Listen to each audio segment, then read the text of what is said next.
Velkommen til en samrøve vi Paul Ferre. Og jeg får spørre henne syndrom hvordan det var å halda jul, og ta han var lydel, og hvordan han ble frelstor, og syndrom mor fra hans løyve. Velkommen, Paul. Og tusen takk for at du har kommet ned i det. Ja, takk for det. Ja. Så vi kan bare begynne, hvis du tog med å si syndrom fra, det var kanskje øvelse da du var lydel. Minnes du nekka til jul? Ja, altså det var helt øvelse enn i det. Tjalkene gosser, og i hverhøver i høyvene er det toft. Jølatræ, det var sjeldan. Folk hadde jølatræ. Og jeg halte at jeg sjeldan i kyrkene og i misjonshusen, det var jølatræ. Men jeg minns ønskelig jølatræ i skolen. Og i akkurat høyme var det ikke jølatræ så langt som jeg var bad. Det kom ikke for 17. Ta det yngre. Ta det yngre. Syskene kom til, eller kom det ikke opp i år, så hadde det jølatræ. Men da var Alt-Marie, da var vi kommet langt, og i Altre, ja. Så det var helt arves enn i det. Negg var arves. Men for i tanken så var det egentlig hundalet, og godt. Det var det. Og jeg kan minnes det at 18. jul, så rønte vi til å samle til jølatræen som hadde vært, og i Imeskon Heimon her som de hadde jølatræ, og brenna det, ja. Det var en sporster som vi brukt, og det domte jeg kunne egentlig vel. Og så er det til at hvordan man bare ikke æta jølen, det var sender etter mjölk, og hva du skulle sia, og hvordan du skulle gjøre, og alt det her, det leier mamma med øyne vi. Jeg minnes hun sendte meg ut oppi fotna etter mjölk, og konan her at Elsa, og så skulle de se glille jøl, og så skulle de ta hikven av høtten noen, hvis de bjør meg inn, og så skulle de så være egentlig høflig, og så framvis. Og jeg får i spann av sted, kjettan fylte meg nek avvis, men så vendte jeg natter til det var snakk og kav. Jeg har alltid kjettet til det, smadranker. Hun bor i kjettleren, men hun fylte meg alltid til det for røren, tror jeg. Og det var så mye nek og kav, hun vendte atter. Så jeg får ansmadler i vøtten og hikve og et eller annet som har det tid for at stand og møte kultan. Og skamma varst du det? Da har vi vært i en stor smadronker. Det har vi råkt vært ta vi 64 nå. Og det var nok så lengt jeg gikk utan nes, altså nyan i fotna. Det var ikke om for det gamle kyrkene. Og det gikk funnet. Jeg kom ut her, og jeg kom inn til gåndsjene, og Elsa, hun tog meg ut mer, og hun bjør meg inn, og hun sette meg av brydjene, og hun gav meg drekka og kaker, og alt mulig godt. Og det som drankeren sanna i 18 år, av vi heimater, det var det. Han er ikke gjørst av det som mamma be. Alt sånt. Jeg har ikke sagt det i jul, og jeg har ikke tidlig hikken av høtten noen, og det måtte så deljas. Så det kom mange til fram. Men så er det. Men Elsa, hon dotter vel ved meg. Hon er i samme navn som mamma, og hon tog det ikke tidlig, og smadronker bare sier at det gjør det ikke. Hatta minnet sitter fast. Du glemte jeg gjør alt det som var byen. Og jeg mener han huske om det sambandet vi loven og nøyene. At de loven ræver, så kommer lovbrottene for dagen. Men æren, så er han ikke lov, så er det jo ikke noe brått da. Og så også man ikke om det. Det var han ikke forbått, det var han ikke på. Og så også man ikke om det. Ja, det er ikke som det var. Så det ser vi ofte også så igjen. Ja, så det er alt han minnes. Men en trealeis jævl, det var også honalig. Det var det. Tror jeg at jeg minnes første jævla gav i kjøpt til mamma mine. Og når jeg gjør meg noen kroner, og i heie så gav han en skal som stod inn til på høykart her i handelen. Hun var ekkert av vøkere i munnen egen. Og jeg kjøpte henne og gav mamma i jævlegav. Og det gav til mamma som godt. Alla sine tog. Så første jævlegavene fra de eldste sånn. Det var stått litt. Så er det her. Så du kjøpte selv og gav til mamma din? Ja. Jeg kjøpte selv og gav til mamma min, og jeg har vært større dronker ta, og jeg minnes det vel. Det var så uvanligt. Man fikk ikke jævla gaver. Man hangte i håset opp. julafton. Och så kallade det också i håsarna. Var inte för sång självande. Det vet var såna i. Och det blev så julagavan för det år. Det kunde vara allt möjligt. Apelsin och surpler och ganska många bilar eller också liksom. Så var julagavan här ta. Ja. Så det var ösne äckliga hålet. Så det var en riktig packen under juleträden så det var inte ta ut vart. Nej, det minns det inte till. Och sen det av julakorsen kom. Jag minns särskilt ett julakors som alltid kom och det kom från Victor Danielsen och i Foklafyr. Han bor ju alltid i Åkon till han färdas i möter. Och han skriver i Åkon julakors kort eneste år. Det minns. Ja. Men annars var det för Åkors kommer Danmark från Lino, måste minne. Det minns det också. Men annars så var det inte nekka av tog. Men så kom det amma kom ut av vera tjockna i julen och det minns det äckliga väl. Det var äckliga hon lite. Hon var en kvinna som levde vi i ödlom. Här var sån jag haft smått som mamma tog hon blev anka så tulja. Och hon satt efter vid tutsch och bötnen. Här det yngsta var 4 månader och äldst var mamma. Hon var född i fyrstan, det var tjejträdd så hon har varit färden upp 20 år. Da amma kom ut, ta var ikke oförst. Ta var hon hei alltid akkurat vi själv som hon gav okkom. Hon var så omöjligt gammalt. Och hei alltid akkurat geva.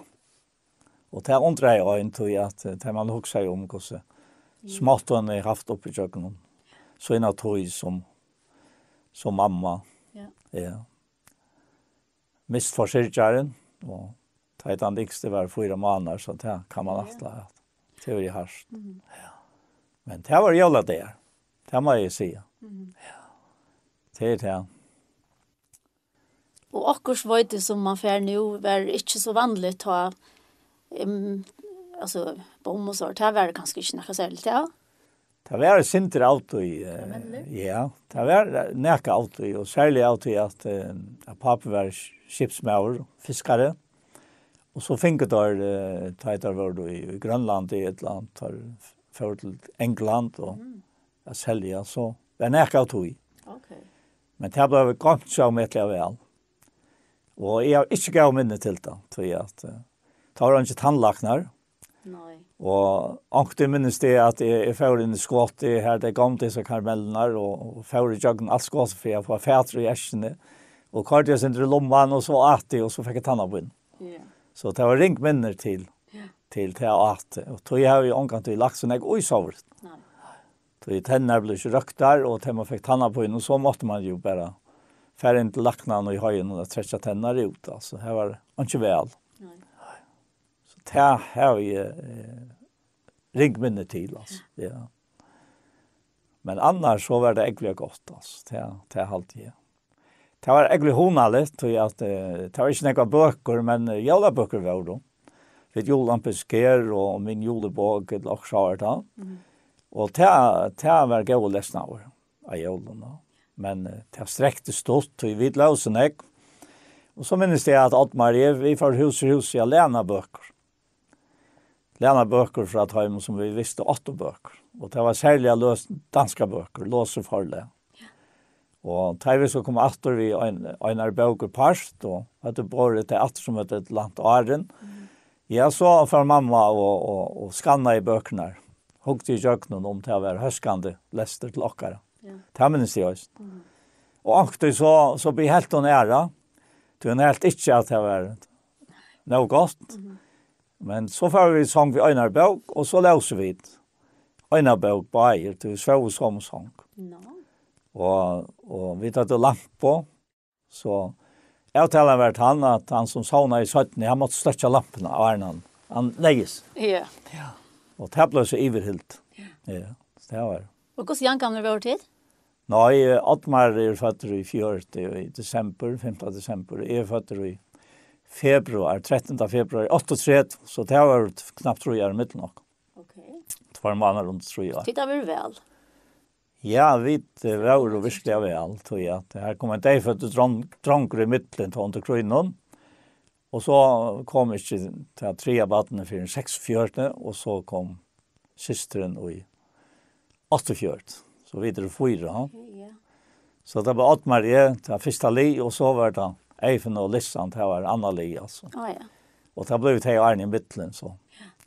Och det mestast alla togene att jag minns da Eifen var född.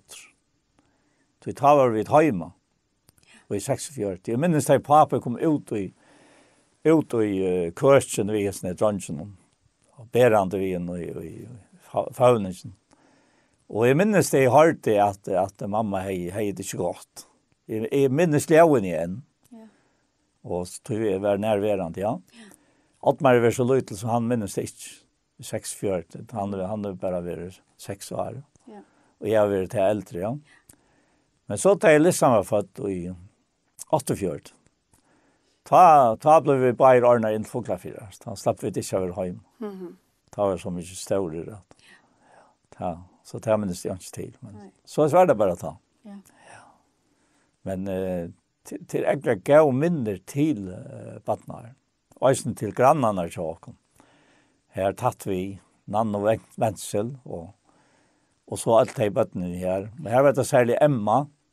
Hon var Jankon vid Ottmar. Och så Nicolina, hon var synder äldre än det. Och 2 år äldre än det. Så det blev näck spalt. Vi tar bäge. Tog i det. Här ska jag så väl till allt. Det minns det väl. Så det var äckligt gott med till husen. Men så är ett annat som är alltid var så hotäkande vi tog in. Och det var till att som ett dödsvälla att fortälja söver. Och här var en annan till Wenzel. En morstar, ja. Så när hon läser en bok så platt henne samlocken att bötten tjasar i kursen. Att han har Wenzel var för en sång. Och fri och vär. Och så fortalte hon något söver. Och hon läser framhalsöver. Men hon läste det inte. Hon läste det först och så fortalte hon det. Och dramatiserade sin demöjra. Yeah. Och det minns det vi alltid. Först øyneste kvalt av siden til Nann og Wenzel. Mellom klokka 9:20 og herrene forteller så om veteren. No? Yeah. Og ta var det rettelig spennende. Vi får inn at det klokker og ta var mist. Og ikke gøttelig og ikke slikstet. Så var det ofte akkurat som man følte at de var at han var her. Hvis det var det sint av Tyskland. Ja. Så det var ekkert avhåverst. Men det gjør som at det er mer sammenholdt, kanskje ta ennå. Vi tar at man sitter sammen og luster med en forteller. Og... Ja, det var en mer sammenholdt.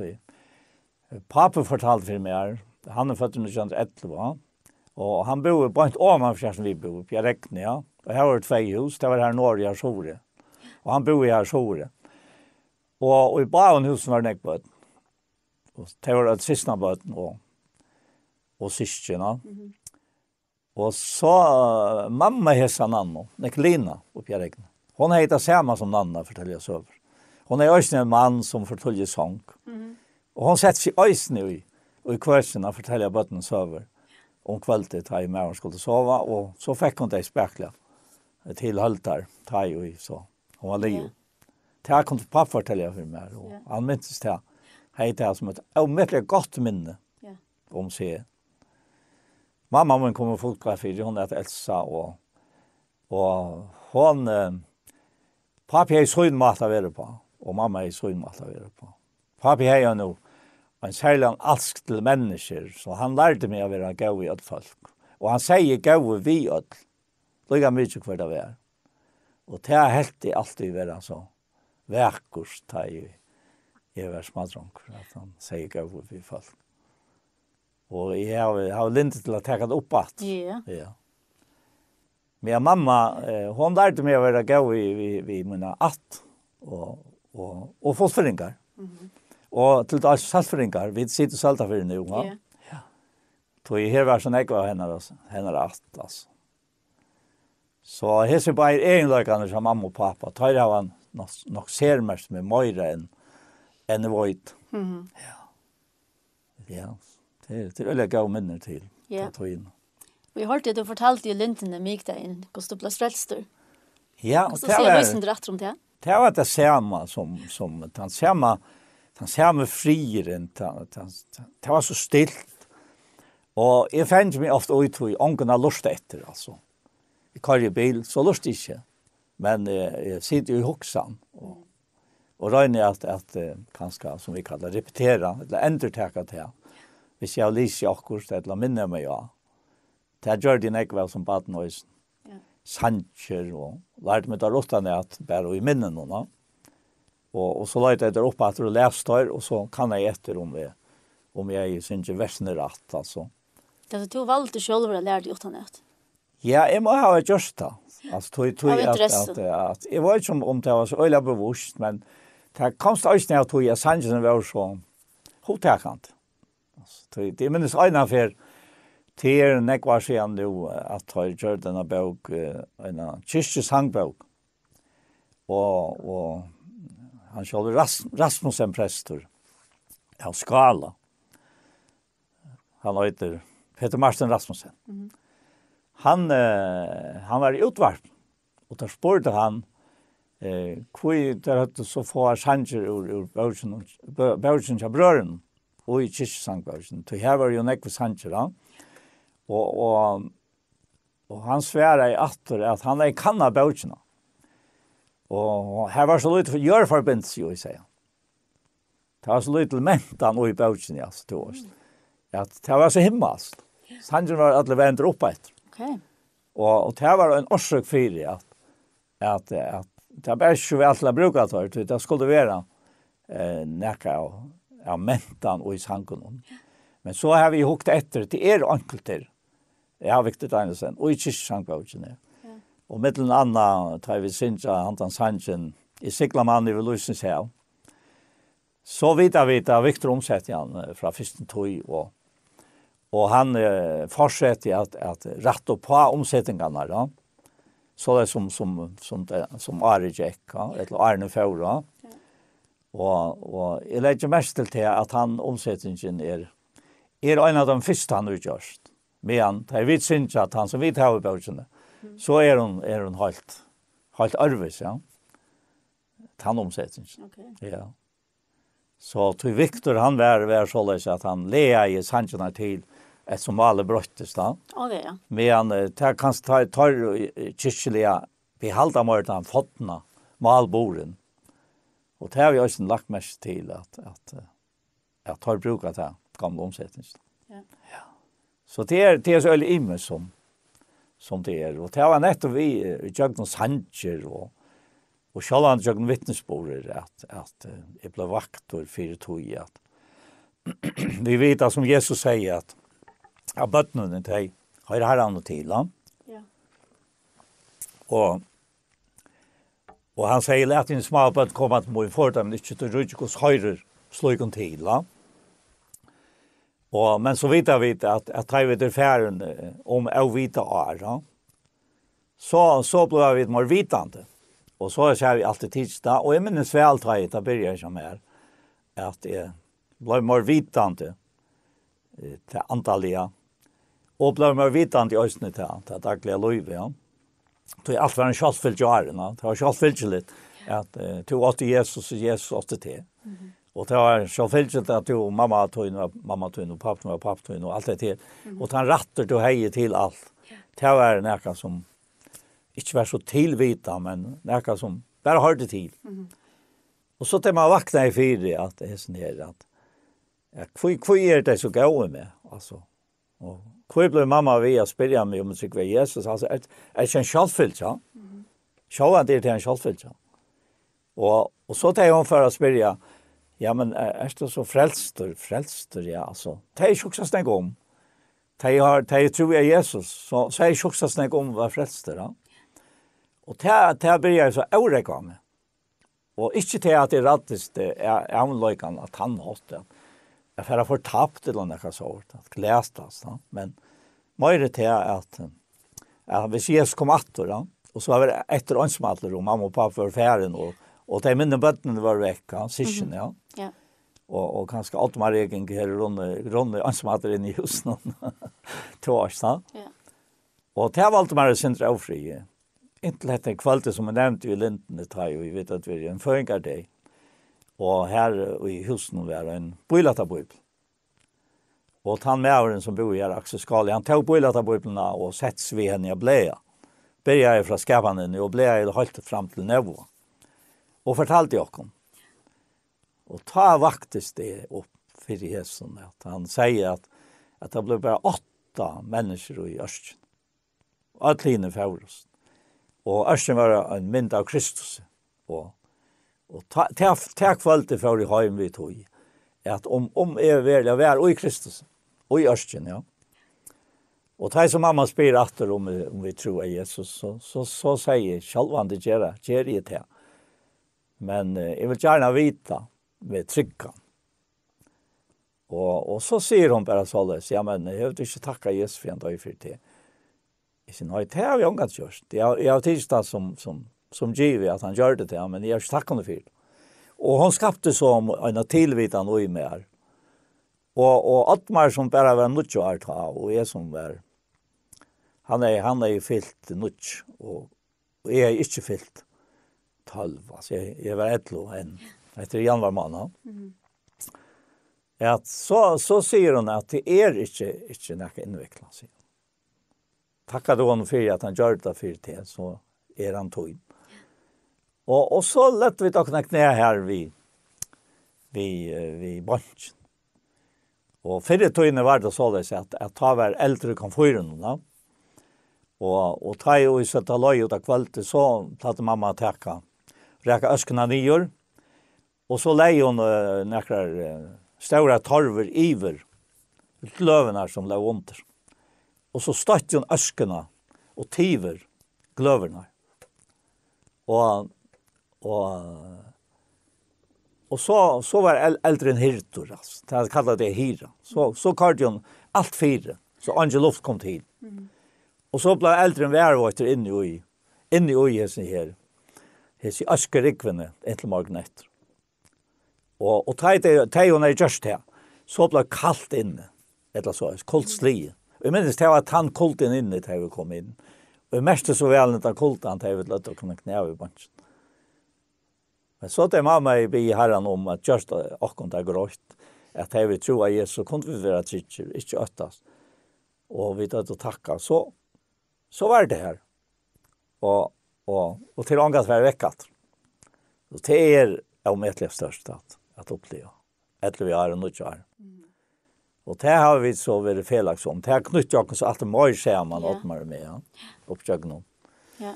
Det är nu och så får vi kvar det så ut.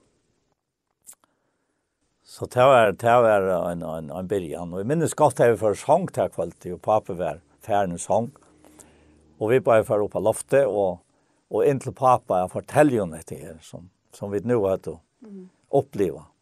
Och det blev först in i och vit en vissa sån. Hade jag vi skrivit allt det för att vi skulle vita att det var ett liv som tryckvarna om Guds son.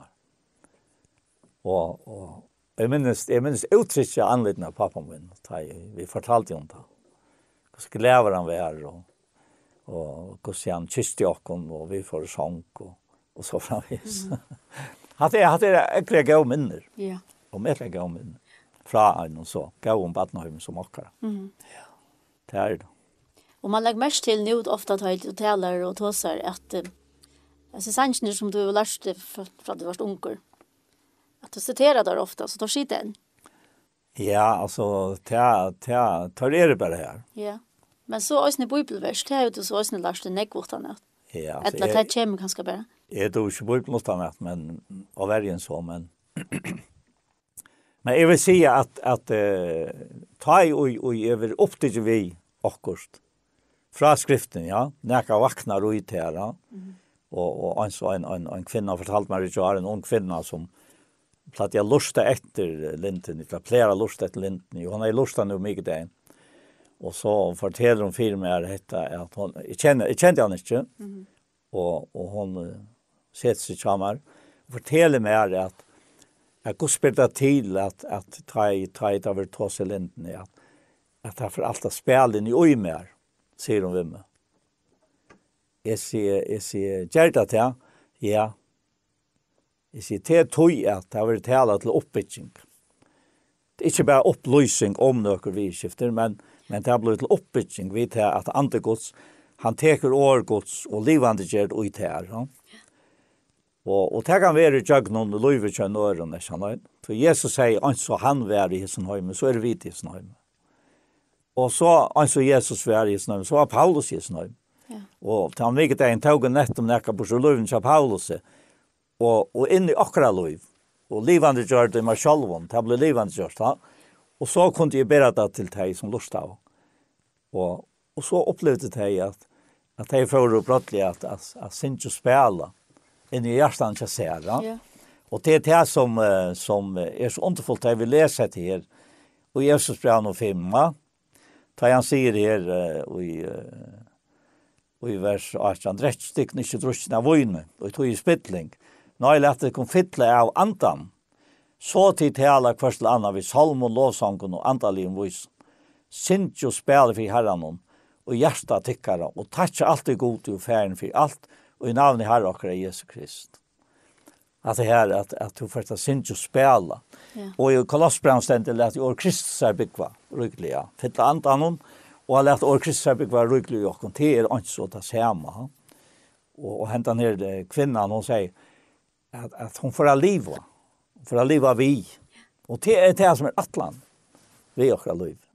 Jeg minnes vel, ta ut det at ble meg grått. Vid svissan var her, at jeg hørte Jesus tid, jeg har ikke øttast. Jeg kunne lege med tryggene og sove, og det var første fyr til kvalitet, at Ottmar vi takka og herren og kvarser, altså, eller vi bør og kvarser. Vi vet at alt er en bie, annars sier først, og så sier hin. Og så skifter sitt om det.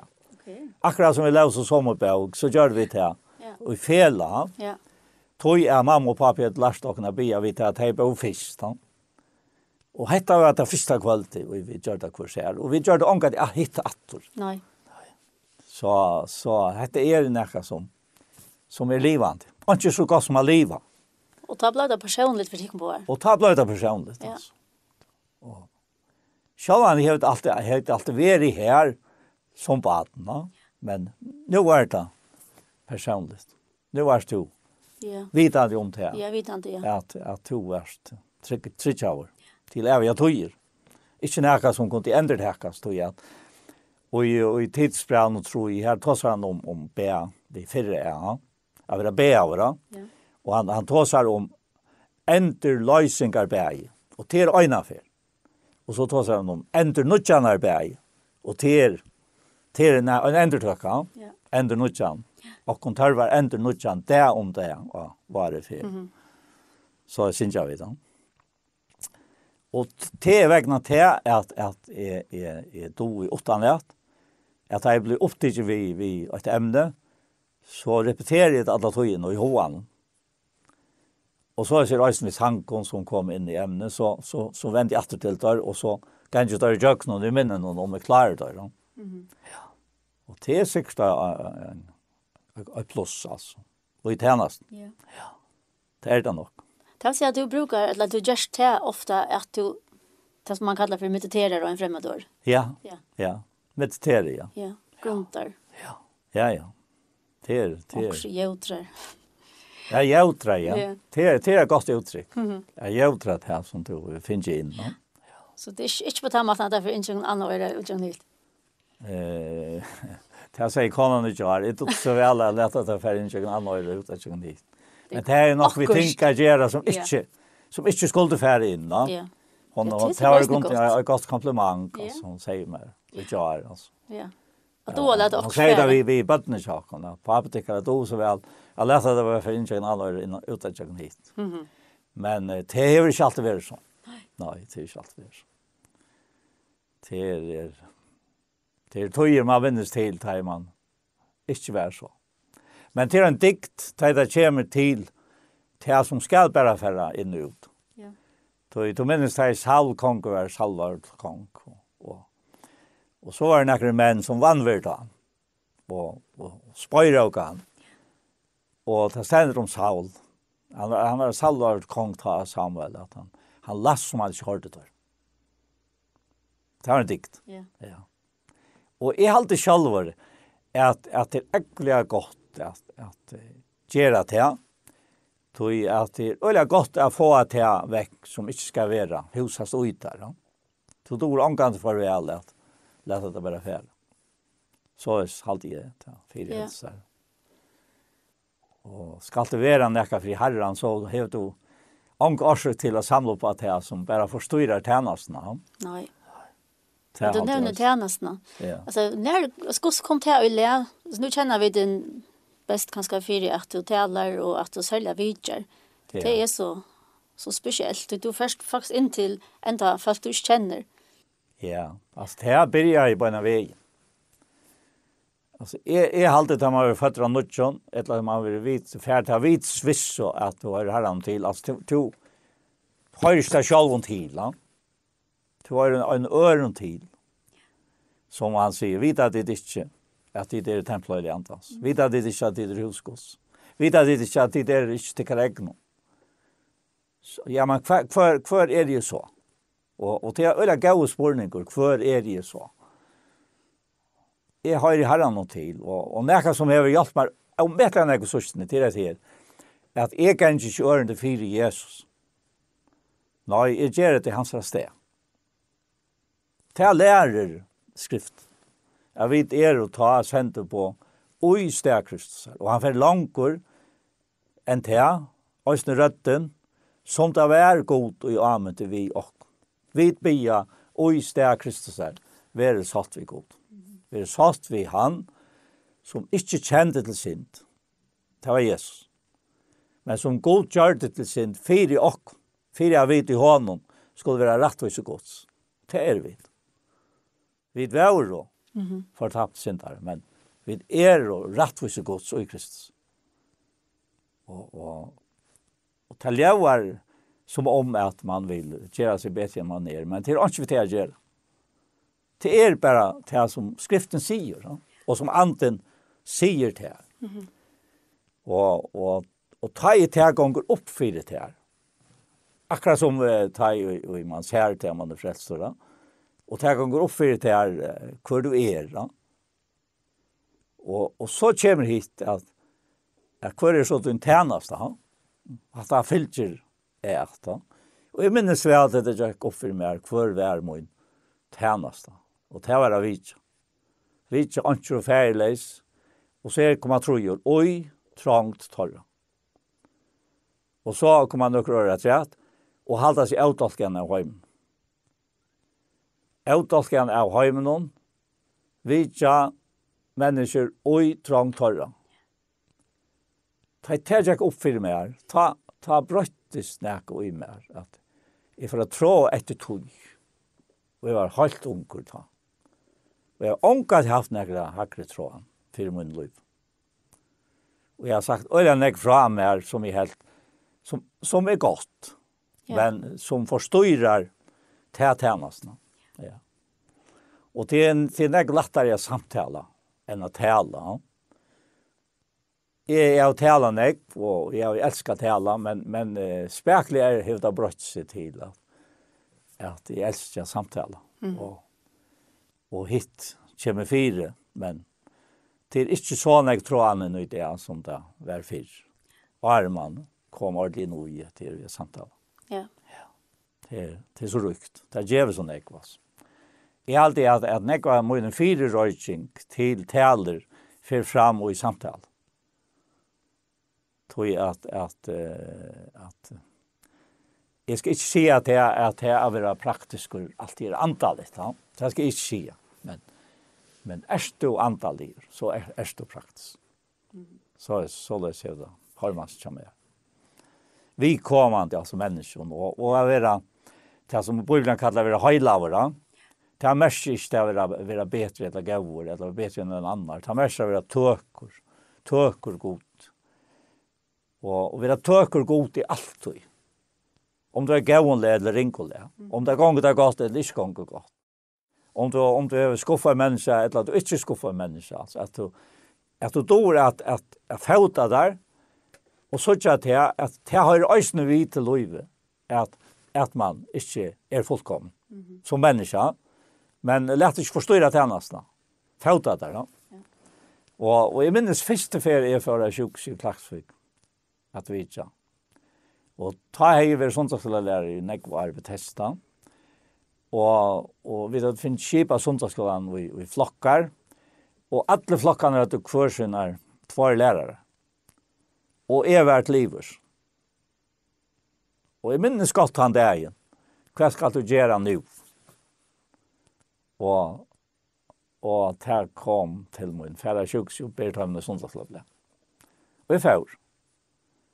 Men jeg klarer det slett ikke, første dag. Jeg kom ut av sjukhuset, jeg gikk opp av gangene, og jeg følte inn etter gangene inn til første stående. Og hette vi ta om sørste trusjen, første halvfjersen ganske. Eller middelen trusjen halvfjers. Og jeg kom inn av stående, og her lå 4 koner, og jeg startet inn i øynene som jeg lå og malet stående, og ikke malet stående. Og så punkterer jeg. Og hokte jeg rundt om, jeg sa en av koner svøyne som la her, tatt vi sett med kjøyene. Jeg ble sittende. Det tar ikke å reise meg etter. Vi sånn da slapp den hånden. Og så tar jeg tøyene var det til at jeg kom inn og sette at vi ikke natt inn liv. Og så kom sjukkeren inn og sier vi ikke natt inn liv, og jeg røste meg opp. Hentet en konen svøyne fikk jeg ble, og hun fikk ikke, og henne fikk heller ikke. Og jeg førte ut i gangene, og jeg leide sånn at jeg inn i liststående, og jeg slapp meg av sted. Og vi tog avgjør at han måtte aldri finne på alt. Men jeg vet ikke. Rikan, hon tar det til borster til avgjørende, og sånt jeg skulle bli etter. Kom han sånt der, og jeg får etter sånt jeg skulle ha. Jeg var etter arbeidsleis sånt jeg skulle ha. Og jeg får etter. Og ta opplevde jeg til som sømer seg godt å gjøre. Og det var til at tankkonen, som jeg la av alle stovene, hun satt oppi av gangene, tatt ved trappene, og bøye etter meg. Alvare? Ja. Og da jeg kom opp i trappene, opp av det overste, ta seg en Paul kom her. Dette var en kona som samlet i KFO med klasse. Det var nekva sistere, det giftsklassiker, jeg hadde der kommet av morskandis. Dette var øyne av tøym. Kan ikke akkurat si hva det var. Og han sier, hvor kom du ikke til min sørste sånn det og gav meg sånn det? Jeg sier, du var ikke hvor. Jeg sier, jeg var ikke hvor. Jeg ber at du skulle komme, og nå bor jeg etter her. Hør med. Ta i det henter, som hentet der her, og du ikke gjør det som du vil byen, og du ikke vil sagt det, så gakk av malet. Kom bare til personen, og fortsett tjenest. Handa tjenesten har større tøytning enn hin, og malen og stov. Vil du minnes meg til? Jeg sier ja takk. Det skal du minnes, og omskilta. Ja, til lengst jeg glemt seg. Det var en vis kvinne. Ja, helt sikkert. Og hun er lånar under denne tjeneste som hever. Vi er båren oppe av gode og støyk om mennesker. Og det er så hotekant. Det er mange kan hente så igjen. At man ikke gjør det som man også gjør. Ja. Røysteater. Om du snaver røysteater, halt fram. Det er at det er alt ordnet. Og det er grunn til ender nødtjene. Ender nødtjene og uttøyne og løyve. Og ender nødtjene til å fortsette. Og ikke gjør etter for holden og fire til krøven som du føler litt av til fire for det godt at. Det er for det godt at det er kjærspære vi er færre. Og er det nøyet av færre til en person, så færre til personen. Og for at det gjør det noe. Ja. Så det er jo hotekende at oppleve. Nå lever jeg syndrom der. Nei, fint. Du nevnte at vi oppgaven etla att nu det vid sände på gods. Ja. Ja. Som och istället så ser vi hans där ser vi short vi god. Ja. Och ta tanke på att vi ganska ofta är och synter som höjda till imska samkommer vi är nog så selektiva alltså vi ser vi short vi god vi folk som samlas till och hinner se det att ta imorgon. Ja. Men du kommer mer ut till man säger öll Bäge innan och utanför samkommer än vad de flesta gör det. Ja, måste du ta bort till att hon har vidjorna tjänast och välja fra. Eller välja på sig ord. Nej. Ta måste du fära öppen till allt. Ja. Och här lärde Herren mig något som är så glad för att vara lärt. Så tror jag att det kanske ungen har varit mer innanvänder till sin egen samkommer än är. Og I verd også om et eller annet var. Og det enn. Men så kom hit at frett. At tjenesten, hon får ut etter. Og det var det som løste meg fra endelig at ikke løste meg fra å være innavvendt. Nej. Men løste meg også til å være utavvendt. Og tøker god til også øre menneskene. Och hatta vi att upp det alltså att kontra evangeliet är grunden en att upp det är att to upp det är att du fast en rannsaknar för och du upplever att det är nägmar frälst människor än du var stom. Ja. Och det kan vara det kan være til at de kommer til oss om antallet vidskifter, og du merker til at det er samband og til tåsa, og så kan du si som så, vi syskjen I herren, det er også vært da. Ja, det sier vi syskjen I herren. Etter at du kan oppleve til at onker spirit er ikke spent for å dødja, det er kommet ikke mittelfall som det ikke er sjuka, er ikke spent for å dødja. Det er nøye hukkjumta. Så jeg skal ånka til dodge. Nå, skal ikke dodge. Nå, vi skal alt flyta. Og det er som det nu, så flyter vi et urlikan, og I heimanskjæra. Og til ansjøver benchfyr. Det er først fra nøkron, som ikke så godt til nekka som enka bedre, ja. Og hvis det så løs at benchfyr dodge, så må du kanna hvor du erst. Tror jeg at hvis du ikke gjør det greit hvor du erst, så kan du kanskje være benchfri av død. Og I som føren, så sier vi henne personen at erst to til? Ja. Jeg sier, men tror du ikke Jesus? Jo. Jeg tror Jesus for at jeg er vel. Jeg sier, men hvor erst du så? Hva er det så hent vi til her? Og så sier disse personer, ja, men det var ikke. Jeg bare bengt for å dødge. Jeg sier, ja, men det er bare alt som kan gjøre det bengt for å dødge.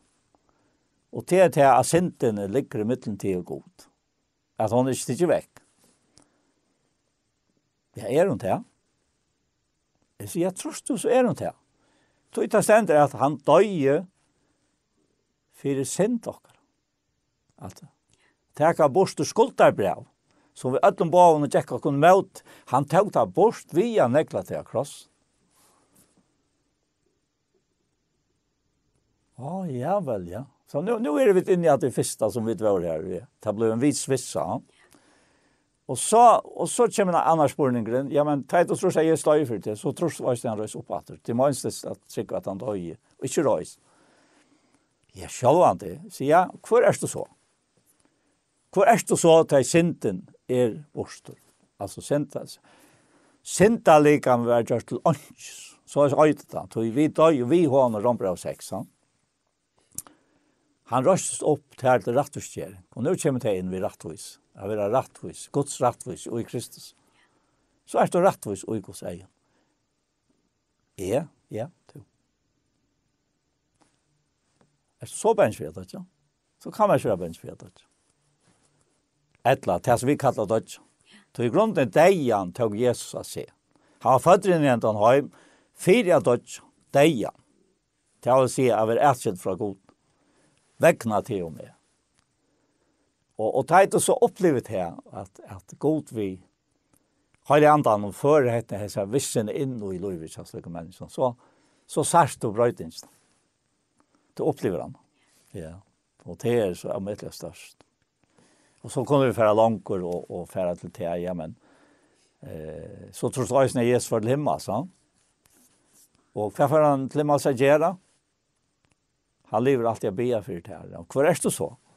Han ber inte för hemmen, säger han, men han ber för alla hemmen som tog god färdig giv i honom. Att det skulle vara allt, vi är med. Ja.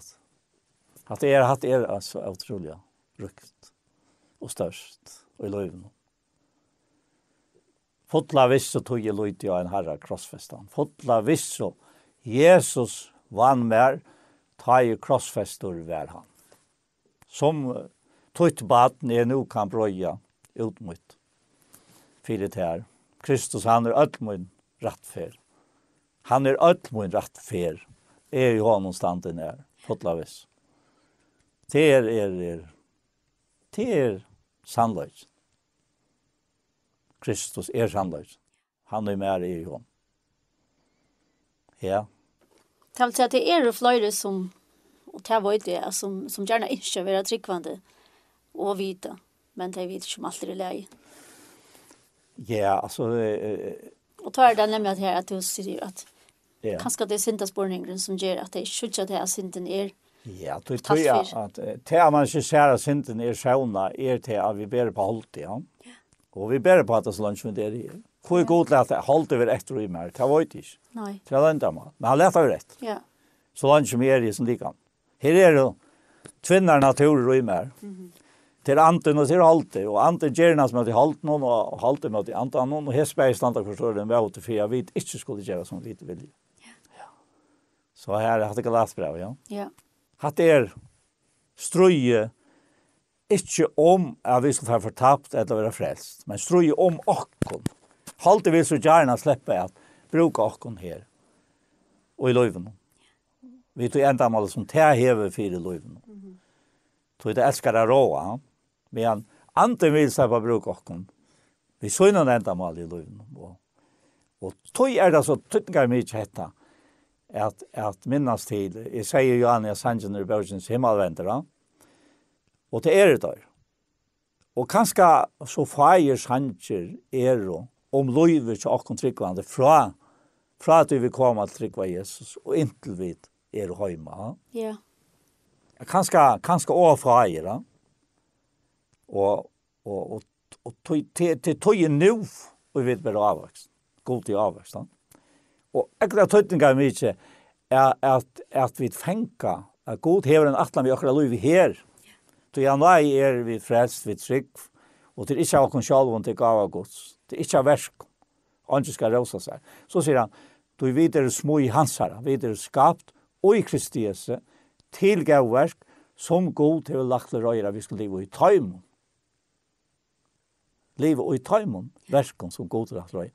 Her først og så til innatter, at anså Jesus vi er her i heimen, vi er en avvisom oppgave i eia, så er det vidt og i hessen heime, vi er en avvisom oppgave i eia, som god til vi giver oss.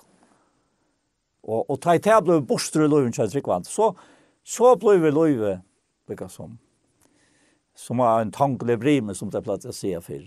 Så ble man kastet over, her av kvarjen, lærdomsvinte, eller hva det er som rører seg. Og så har vi et annet i åkken som gjør det torførst at leve som tryggvande. Det er naturliga mennesker. Fyra Korintbrott 2. Det stender at det naturliga mennesker teker ikke vi tog som andre gods hør til en dorskap. Han kan ikke kjenne det. Så det er det andalige. Men hin andalige, her sagt du hesa på her. Dømer om alt. Selv vil han dømt av ånken. Og så endrar han ved å si at vi tar sinne Kristus her. Vi har sinne Kristus her. Det skulle ikke være så torsk først. At jeg skilte middelen og lærte han rått i løyvjokker som øyrock. Men det er alt øyrock. Og jeg kjenner vel til beie. Og kanskje man kjenner best da man inneligast ved andre mennesker vegna Kristus. Ofta har vi, akkurat som vi sitter nå, sitter sammen vi personen og biver tøymen og knapplige, så har jeg en rødt inn i øyne og sier, og fett og då er vel å spille gaufor. Hver han tar røtten? Hatt holdt. Tog til han slipper ikke fram etan, og jeg antar det til hans. Minnes du ikke hvordan du var ved kålen til henne? Og ikke var, et lokksvaret. Og jeg minnes det vel. Jeg feiler i. Og jeg minnes det tog i før noen, da jeg sier det ved Annika, at jeg var så kjetter i det til, at jeg ikke klarer det så vel. Ta sier Annika. Og det har jeg lett meg i for. Og sier, ja, men Paul, jeg her til det samme. Det skal være avløtt av meg her. Det skal ikke hente ute mellom folk, men jeg for å tenke det. Og her ser du så til myndene som kommer fram til Herren sier om Adam. Han var ansvaret. Jeg skal gjøre en hjelp som høsker hånd. Og her det. Tjonarleie så underfullt. Ja, det en hjelp som høsker. Begge til at hun avløyer, tar jo i tofers skøyv, eller skøyver, og hon kan hjelpe til tar jo i til det rette. Og så at det med oss så bare vi alle togene. Ja. Skulle man ikke dove at lette for inn i kjøkken annen øyre ut av kjøkken hit? Hvordan skal man ikke det? Og hvor er ikke dove øyne å ta hit og lette det for inn i hjertet til det? Har høy med hjertet nå?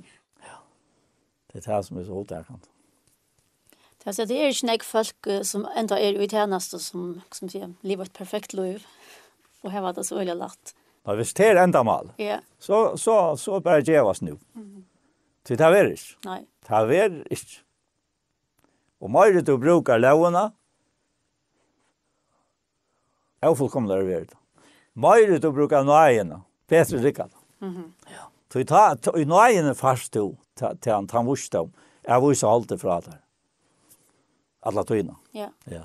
Ikke bare bøteflaga for det du gjør, men ikke lett at det slipper for at det er i tjenesten. Nei. Ja. Og i tøynen, lover sammen vi i tøynen husfolk, kon og bøtten og noe, alle som hører der til. No? Ja. Det er det som så tydelig mye. Og inn i tøynen samkommet, og ut fra tøynen samkommet, til alle godsbøten. Og til alle. Ja. Det stender at vi skal ha bra kærlighet. Eller sysna kærlighet. Og i sysna kærlighet. Kærlighet til ødel. Til du varst ikke. Nei. Til ødel elsker jeg god. Ja. Det er så utrolig rukt, altså. Man blir jo grunnet vekk ut. Ja, helst det. Ja. Og jeg har alltid godt at man blir vekk ut. Så du helst at ødel heva, altså ødel kall, ødel heva verskelig til røyer fra god, som ikke kvad. Ja, annars passar skriften ikke, altså. Hon passar. Altså, hon sier at ettersom øyn og kvør finnes en eigav, tjene såleis for øren vi henne, vi tog en eigav til finnes, som gaur husaldere iver markfalt og eigods. Så til markfalt, og til endalige gaver, og hvis du hikker at du egna likam, så lykkes ikke livene sånn jeg, og det er ikke noe som er kjønsker da, henter den som er og anlider, det er det eneste, som er ikke klart da. Ja. Og så lyser han til andalige liv i hvert fall, som er likam, bunte sammen av lien og bunten, tvinna sammen. Og løyer en limer, en løyte limer, det er løyte pros som føles det i ødlån likam. Ja. Så i grunden er jo godkjørst av med til fullkom. Og tar ikke avnøkte vi har et jobb som der har, så i imenske limer. Jeg kan ikke si at vi måneder med tørva det ikke, eller vi hånden at med tørva det ikke. Altså, ønsken vil være. Nækene lim for 8 og en likam. Og så er det vi kristi likam. Ja.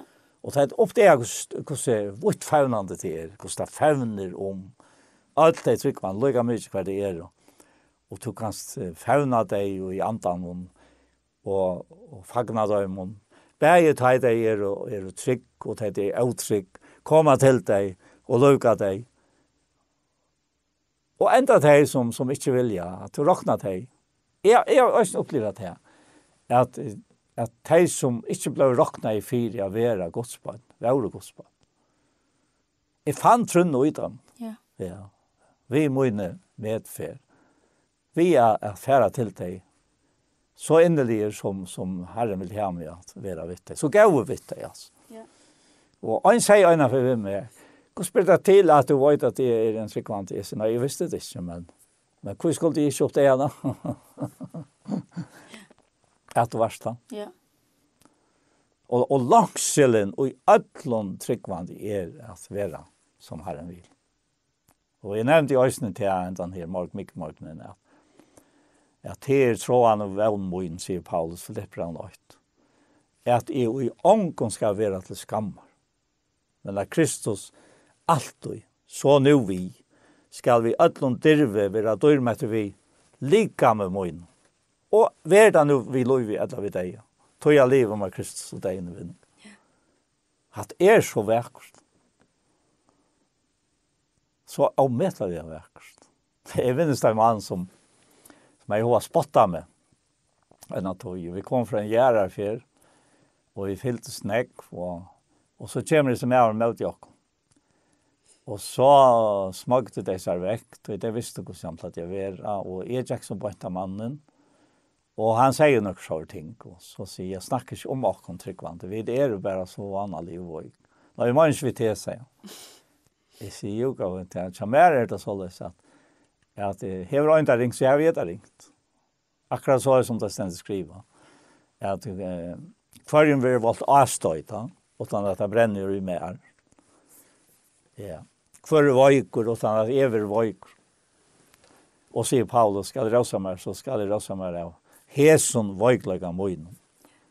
At veikur vi tar med veikur. Og så ändrar han vi å si at han teker god inn til vittne at han løyer, at det sier sannløyk, at det ligger vi ikke. At det 17 Korintbrev kapitel 11, og det enda kapittel. Og så sier vi enda her, ja, vi av metallia, av fullkomne vøyk, vi trykker. Han snøyer man ikke vidt her. Jeg sier nøy, men høyr med løyt i år. Så sier han, men du skal ikke prætka for meg her. Jeg sier, nei, jeg skal ikke prætka, jeg skal bare si at det er et løyt i år som stender i 4 Thessaloniker kapitel 5. Jeg røyn alt, og hevda gav etter. Det jeg lærte papen min med. Han lærte mitt her, at hevda gav etter. Og lær bare hit færa. Ja, hva sier du til han, sier han? Så fikk jeg samband, da. Jeg sier at vi er så godt. Og ikke bare at jeg er god til min kærlighet, men vi er kristne kærlighet. Guds kærlighet sier meg til. At du er døyra bare heftet det vi ditt. Han hukte jo på meg. Jeg sa og jeg noen hvordan det taler. Han vendte seg fra meg og fjord. Han har ångat spottet meg etter. Ångat. Det er en fullkommen brøyting for en fram. God kan gjøre det. Men han gjør det jo nok. Ja. Han gjør det. Han har ångat skjønnelig han båret her utan nok. Helt ikke det største av være til. Paulus sier vi til Moses, så visste selv han fram. Og så sier han, som han ikke gjør skammast vi. Og som lærer sannlag så er det rett. Han sier, visste selv han fram. Altså, ikke jeg, men nei. Kristus, tror jeg, Kristus er mot lov. Han smatte seg ikke borster med mennesker, han er Jesus. Det gjør det han ikke. Han kom alltid vel bort ut. Jeg vet han omkant ikke kom bort ut. Og hva skulle vi ikke da? Hva skulle vi endelig huske om det? Jeg klarer det ikke, jeg kommer ikke bort ut. Det er ikke grunn til det. Det sier trygg, men ikke. Hun sier det ut. Så nå har vi et valgt vi nok i skifter som er mer reglig å døre med. Så det er at kærløgjen virker bedre faktisk enn til at vi fører ut og forteller folk hva det er rettskrift. At vi sørger det, eller viser dem at det er dyre bedre. Ja, men var det ikke til at alt til skøyva tog en rettvis AC og bærer det vekk? Var det ikke til? Han tog alt til skøyva. Hva var etter tja god til å legge av Jesus av til ytla? Hva var etter? Jeg var ikke etter. Han tog det vissar i deg. Tog at løsningarna av tog så sterskar i brøven. Og nu det jo øyla nek i brøven, tog det løsa så sterkt Kristi verk. At tar han tåsar om etter her, et skuldarbrev som Jack og kunne møte vi ødlen sin om boven. Han tog det bort via negla til kross. Tog det bort. Så. Og til han som tog det bort, så sette han nok andre steg igjen. Ja. Hva var det? Det var bare det gå. Det var ikke stilt. Så vi blev öll lojgar att vi stört i samma versen. Ja. Jag måste säga gos vid så jag ut människaliga. Nej, det är angat. Och så säger han vid mig en dag, ja, men så är det öll frälst. Nej, det är det jag säger. Jag säger inte öll frälst. Och inte vara frälst med sin vilja. Det kan han inte. Och som inte vara frälst, han kan inte vara frälst med sin vilja. Och tog läser vi det. Han som vill. Ja. Han som inte vill. Han som inte vill sucha, loja sån, ska inte sucha loj. Så det är så öliga knuskår i detta. Vill du? Ja. Vill du? Nej. Det vill inte. Synden som god, det som Jesus tog bort, hon ordna, men så det efter om vi vill. Ja, alltså han har tagit allt att se. Ja. Men Paulus, han sier til at han husker om sine landsmenn, jødene da. Han sier i en føring om seg selv at jeg selv er yngst til å være bandlyst fra Kristus. Det det største år, bandlyst fra. Ja.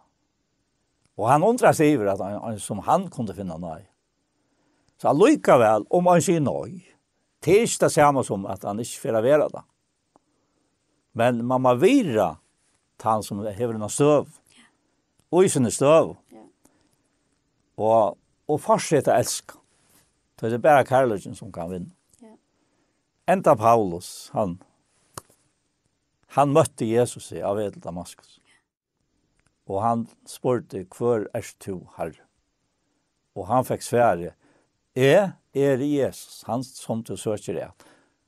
Han stod pura, bytter. Til Jesus, jeg søker et. Jeg søker et av som trykk var med.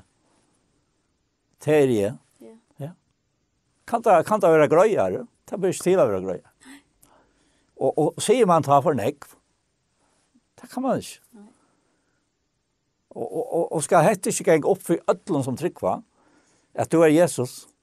Jesus, han som du søker det. En vidräkning som så vidkommande för att tjänastan skall. Det går till att eimer om tjänastan skall. Och mäta eimer om tjänastan skall. Lika mycket för att vidranna vara värda. Han vill släppa in att rå ut här så tog i tøyne tjänastan kan vara här i hans rösta. Det är det han vill. Ja. Och så kan du se att det är minne vidare än könör. Nå, det hans tjänas, så det är inte tjänas. Nej, det är inte min tjänas. Tror jag snägg vis. Hans tjänas. Ja. Och tog det och det så stort. Och det också om julen och börja av julen allt det här. Att det var ända mål vid julen. Till allt jul. Ja. Sen så kvar. Ända mål vid julen och var detta att du skulle vara här. Alltså Kristus var född in i en hem som blev född in i en hem. Till Paulus säger ända det. Är god som drar mig ut ur mauerliv.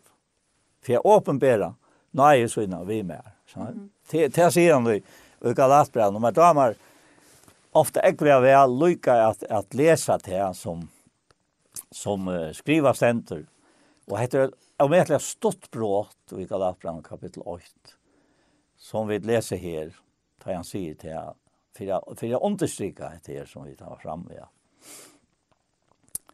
Han säger till men ta är god till lycka.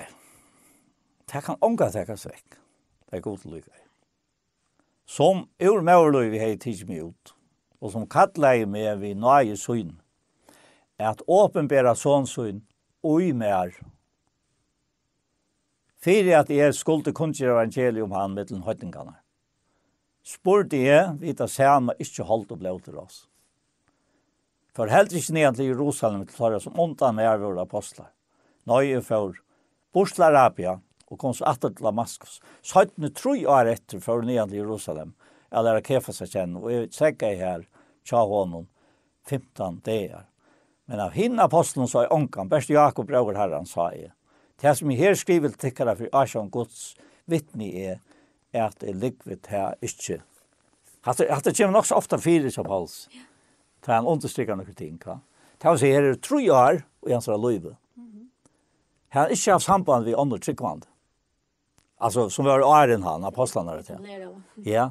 Tog er at han var kattlet til at han som Peter kunne gjøre evangeliet for jøden, og så skulle han kunne gjøre evangeliet for jøden. Dette ble 4 røyka, og hese 3 år. Og åpenbæra sånn sin og mer, er ikke verkost. Åpenbæra sånn sin og mer. For at jeg skulle kunne gjøre evangeliet om han, med den høytningen. Det er jo alt stiv å gjøre. Jesus ble føtter, og han får opp til himmels. Ja. Og nå er det så hans verk som han har lært i åkken gjøre. Ja. Ja. Og så er det utrolig områdende, som vi halter til at religion til er bare noe som mennesker har bruk for, har trygg på påkurs. Men altså, vi trygg på så godsver, at det er nekk alvorligere enn så. Så heter Løyve fer og en enda her nere. Ja. Anten flyter man hjem til man dør, eller just kommer atter. Ja. Det er ganske noe som vi ikke snakker så noe om langer som vi vet man tar seg om for til herrens atkomme.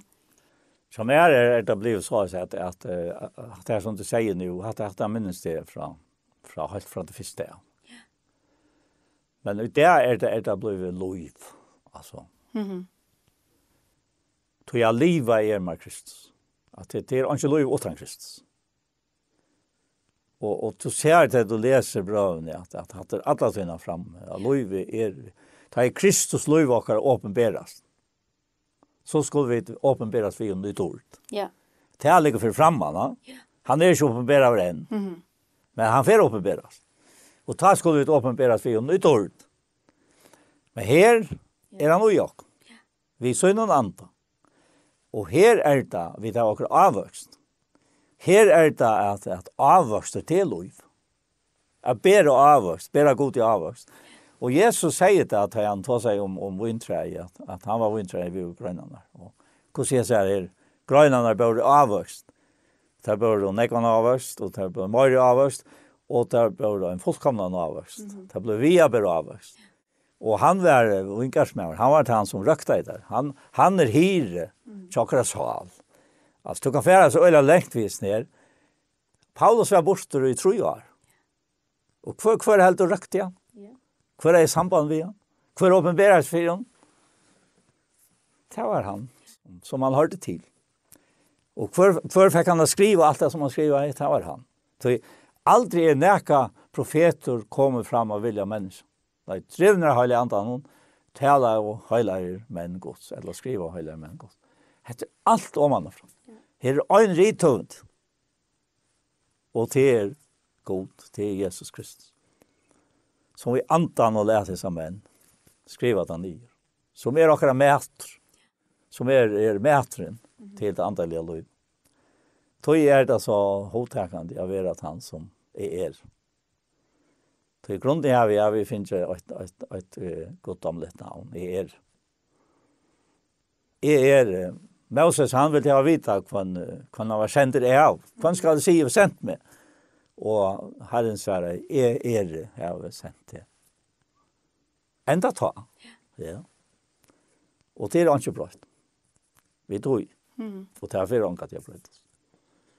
Så det er en evig trygt, og det er en evig fri. Men så her er det trygt. Og som skriver stender at god som lett ljøs skoiden fram myskrenon, han er han som vil lette skoiden og gjørståk. For at kunskapen om dårdgods og i Asjon Jesus Kristus skulle løse fram. Men hentet skatt her vid og løyr uiløtt. Og i som ligger her. Løyr uiløtt.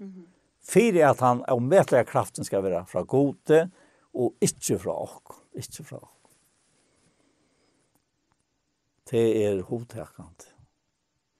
Og mer enn det liv. Og det god til ljus, og ikke myskere i hånden, som Johannes sier. Ja? Og livet vi til ljusen, og hans andre ljusen, så har vi samfunnet hver i annan god til. Og ble Jesus sånn, så er det så at det er sin tjener, som han ser ikke fyr. Halt og røyn.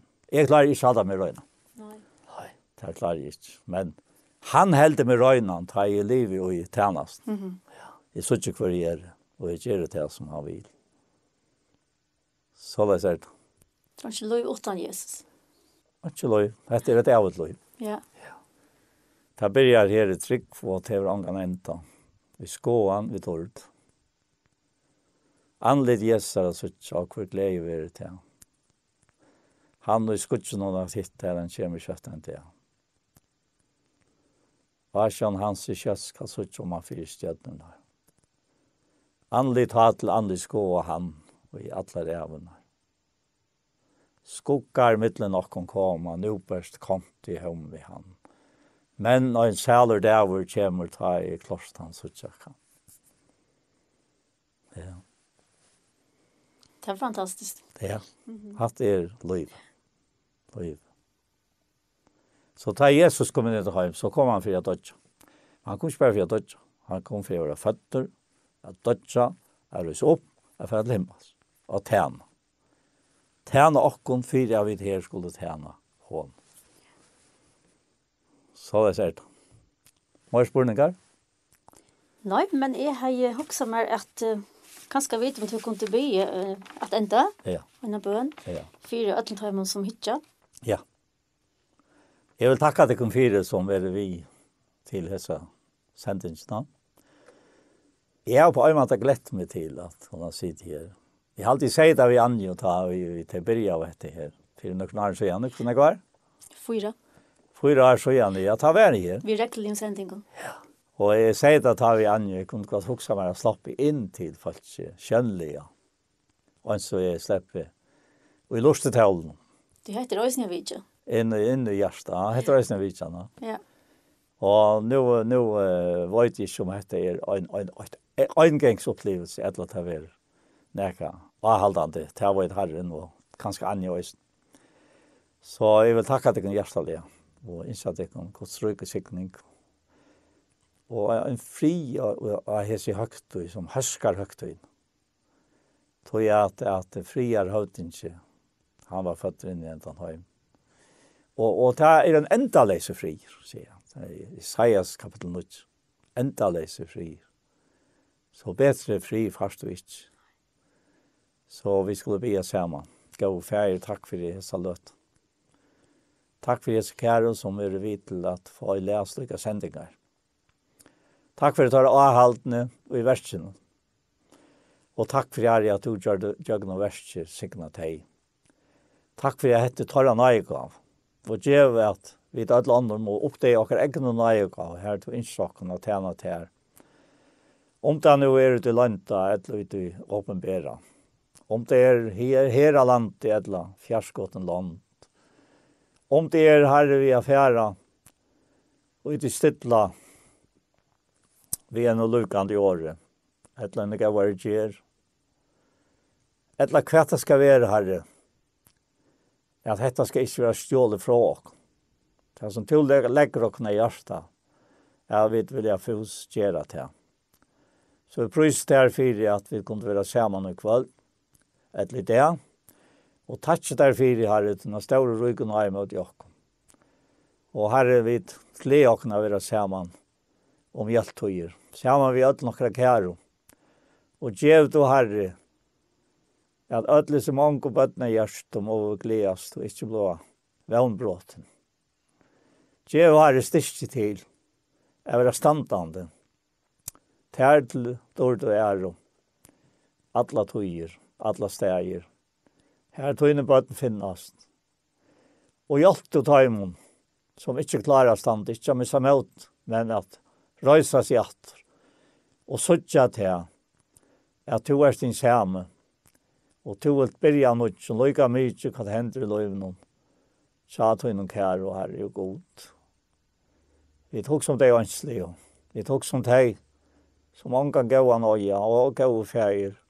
Vi tackar för alla uträttade händer och gaver som ösning ett läsa tog. Här var vilja luka om dig. Och signa allt bäge dig som ger och dig som får. Och tack för Jesus stund i Jesu navn. Amen. Tusen takk for. Ja.